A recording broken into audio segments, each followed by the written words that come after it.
दोस्तों, यदि महाभारत में वीर एकलव्य और महारथी कर्ण के बीच युद्ध होता तो क्या होता।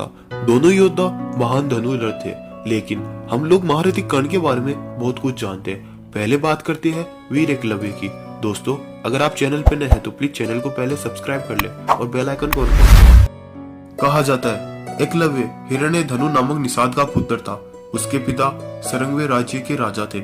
उनकी मृत्यु के बाद एकलव्य ही वहां के राजा बने थे। लेकिन महाभारत युद्ध के पूर्व जब गुरु द्रोण ने पांडवों को शिक्षा दी तो एकलव्य भी उनके पास शिक्षा के लिए गए, लेकिन गुरु द्रोण ने उनको शिक्षा देने से मना कर दिया, क्योंकि वो अर्जुन को सबसे श्रेष्ठ योद्धा मानते थे और उन्हीं को सबसे श्रेष्ठ धनुर्धर बनाना चाहते थे। लेकिन एकलव्य ने गुरु द्रोण को अपना गुरु मान लिया था और उनकी प्रतिमा बनाकर धनुर्विद्या की शिक्षा प्रारंभ की और धीरे धीरे वह एक महान धनुर्धर बन गए। लेकिन जब गुरु द्रोण को इस बात का पता चला कि एकलव्य अर्जुन से श्रेष्ठ योद्धा बन गए हैं, तो उन्होंने उनके अंगूठे को गुरु दक्षिणा के रूप में मांग लिया और एकलव्य ने उन्हें दे दिया। कहा जाता है उसके पश्चात एकलव्य ने केवल 2 उंगलियों से ही धनुष बाण चलाना सीख लिया और एक महान धनुर्धर फिर से बन गए। लेकिन दोस्तों, एक प्रचलित कथा के अनुसार कहा जाता है एकलव्य का वध श्री कृष्ण के हाथों हुआ।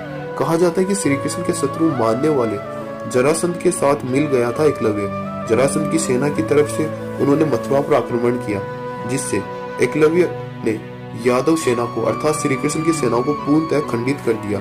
तब श्री कृष्ण ने एकलव्य को मार डाला, क्योंकि श्री कृष्ण ये जानते थे यदि एकलव्य जिंदा रह गया तो वह आने वाले समय में कौरवों की ओर से युद्ध करेगा और जिस कारण पांडवों की परेशानियों को बढ़ा सकता है। क्योंकि एकलव्य एक महान धनुर्धर थे जिन्होंने अपने दम पर केवल श्री कृष्ण की नारायणी सेना को भी परास्त कर दिया था। इसीलिए श्री कृष्ण ने एकलव्य का वध कर दिया। क्या एकलव्य और यदि महारथी कर्ण के बीच युद्ध हो तो क्या कर्ण को एकलव्य पराजित कर सकते हैं? नहीं दोस्तों, ऐसा नहीं होता, क्योंकि श्री कृष्ण ने स्वयं कहा था कि महारथी कर्ण इतने शक्तिशाली योद्धा थे कि उन्हें बर्बरीक के 3 अमोघ बाण भी नहीं हरा सकते, क्योंकि कर्ण के पास उनके कवच कुंडल थे। कर्ण को मारने के लिए श्री कृष्ण ने स्वयं अर्जुन से भी कहा था कि मेरी माया और तुम्हारे पिता के छल से ही अर्जुन तुम आज कर्ण का वध कर पाए हो, क्योंकि कर्ण के कवच कुंडल कोई साधारण शक्ति नहीं थी, वह एक अमृत था कर्ण के लिए, जिसे मारने के लिए उनके कवच कुंडल उनसे दूर करने आवश्यक हो गए। इसलिए एकलव्य हो चाहे तुम हो, कोई भी कर्ण को परास्त नहीं कर सकता।